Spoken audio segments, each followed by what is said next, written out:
Titanic නැව පිළිබඳව පුදුමය දනවන කරුණු 11ක්. අංක 1. වීරයන් වූ සංගීතවාදකින් මගින් සංසුන් කිරීම සඳහා සංගීතය වයන ලෙස කපිතාන් වාදකයන් හට අණ කළා. නමුත් නැව දිගටම ගිලෙද්දී සංගීතය වැයීම නවත්වා තමන්ගේ දිවිගලවා ගැනීමට වාදකයන් හට අවස්ථාවක් තිබුණත් නැව ගිලාබත් වන තුරුම නොනවත්වා සංගීත වාදනය කිරීමට ඔවුන් තීරණය කළා. එදා පටන් මොවුන් වීරයන් ලෙස සැලකුණු අතර ඉන් කිසිම කෙනෙකුට දිවිගලවා ගැනීමට නොහැකි වුණා. අංක 2. ටයිටනික් නැව ගිලෙන්නට ගිය කාලය. නැව අයිස් පරයේ ගැටුණු විගස ගිලාබත් නොවුණු අතර ඒ සම්පූර්ණයෙන් ගිලාබත් වීමට පැය දෙකකුත් විනාඩි 40ක් ගත වුණා. එම කාලේ නැවියන්ට සියලුම මගින් බේරා ගැනීමට ප්‍රමාණවත් වුණ නමුත් අවාසනාවකට නැවේ අවශ්‍ය ප්‍රමාණයට ජීවිතාරක්ෂක බෝට්ටු තිබුණේ නැහැ. අංක 3. අවශ්‍ය පමණට නොතිබුණු ජීවිතාරක්ෂක බෝට්ටු. ටයිටනික් නැවෙහි මගියන් බේරා ගැනීමට අවශ්‍ය ජීවිතාරක්ෂක බෝට්ටු 64ක් සඳහා ඉඩකඩ තිබුණා. නමුත් ටයිටනික් නැව කිසිදාක ගිලාබත් නොවන ලෙස සැලකුණු නිසා අවශ්‍ය ජීවිතාරක්ෂක බෝට්ටු ප්‍රමාණය අඩු කර නැවෙහි ඉඩකඩ ඉතිරි කර ගැනීමට එහි නිර්මාණකරුවන් තීරණය කළා. එම නිසා ඔවුන් ජීවිතාරක්ෂක බෝට්ටු 20ක් පමණක් නැවෙහි ගබඩා කළා. මගියන් විශාල ප්‍රමාණයකට දිවි අහිමි වීමට මෙය ප්‍රබල හේතුවක් වුණා. මගියන් 40ත් 65ත් අතර ප්‍රමාණයකට මෙම ජීවිතාරක්ෂක බෝට්ටුවල එකවර ගමන් කිරීමට හැකියාවක් තිබුණත් එම අවස්ථාවේ බෝට්ටුවල ගමන් ගෙන ඇත්තේ මගින් 20ක් බැගිනි. අංක 4. මදු සමය ගත කිරීමට පැමිණි විවාහකයි.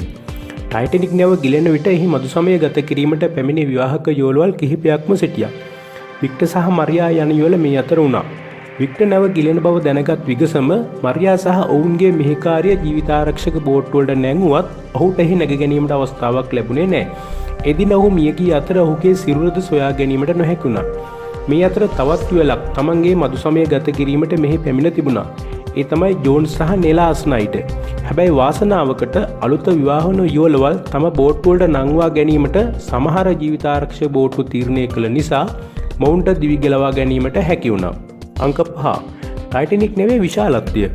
මෙහි සම්පූර්ණ දිග අඩි 882යි අඟල් 9ක් වුණු අතර බර ටොන් 53310ක් වුණා. එවකට නිර්මාණය වුණු ලෝ විශාලතම සංචාරක නෞකාව මෙයයි. අංක 6. ටයිටනික් නැව තවත් අවුරුදු 20ක් ඇතුළත විනාශ වෙයි. නව සොයා ගැනීමකට අනුව හැලමෝනාස් ටයිටැනිකේ නම් වූ බැක්ටීරියාව මගින් සාගර පතුලේ ගිලාබත් වුණු ටයිටනික් නැවේ ඉතිරි කොටස් තවත් අවුරුදු 20ක් ඇතුළත සම්පූර්ණයෙන්ම කා දමන බවට ඔප්පු වී තිබෙනවා. අංක 7. පළවෙනි ජීවිතාරක්ෂක බෝට්ටුව මුදා හැරීම. ටයිටනික් නැව අයිස් පරයේ ගැටුණු පසු කපිතාන් සහ නැවේ නිර්මාණකරුවෙක් වී නැවට වූ හානිය ගැන සොයා බැලුවා. නෞකාව අනිවාර්යෙන් ගිලෙන බවත් එය නැවැත්විය නොහැකි බවත් ඔවුන්ට වැටහුණු විගස ඔවුන් ජීවිතාරක්ෂක බෝට්ටු මුදා හැරීමට තීරණය කළා. නමුත් මේ වන විට නෞකාව අයිස් පරයේ ගැටී පැයක පමණ කාලයක් ගත වී තිබුණා. අංක 8. මුහුදු වතුරේ උෂ්ණත්වය. ටයිටනික් නැව ගිලාබත් වූ රාත්‍රියේහි මුහුදු වතුරේ උෂ්ණත්වය අතිශය සීතල මට්ටමක පැවතුණා. ඒ අයිස් මිදීමට අවශ්‍ය උෂ්ණත්වයට වඩා අංශක 4ක් අඩුව පැවතුණා. මිනිසුන් විශාල ප්‍රමාණයකට ජීවිත අහිමි වීමට මුහුදු වතුරේ උෂ්ණත්වයද ලොකු බලපෑමක් ඇති කරා. අංක 9. ටයිටනික් නැව සොයා ගැනීම. සාගර පතුලට ගිලාබත් වුණු ටයිටනික් නැවේ කොටස් සොයා ගැනීමට හැකි වුණේ ගිලාබත් වී අවුරුදු 73කට පසුවයි. 1985 වර්ෂයේදී ඇමරිකානු හා ප්‍රංශ ජාතික පර්යේෂණ කණ්ඩායමක් ගිලුණු ටයිටනික් නැවකාව දකුණු නිව්ෆර්ලන්ඩ් මුහුදේදී සොයා ගැනීමට සමත් වුණා.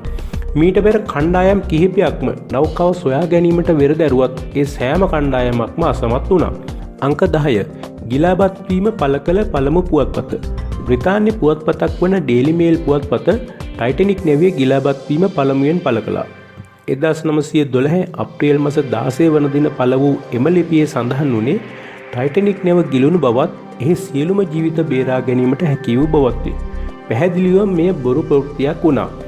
එදා අද මෙන් තාක්ෂණය නොතිබුණු නිසා සත්‍ය තොරතුරු අනාවරණය කර ගැනීම ඉතාමත් අසීරු කාර්යයක් වුණා. ද වොෂින්ටන් පෝස්ට් පුවත්පත ගිලාබත් වීම පිළිබඳ තොරතුරු ලබාගෙන ඇත්තේ RMS ඔලිම්පික් නැමැති නෞකාවෙනි.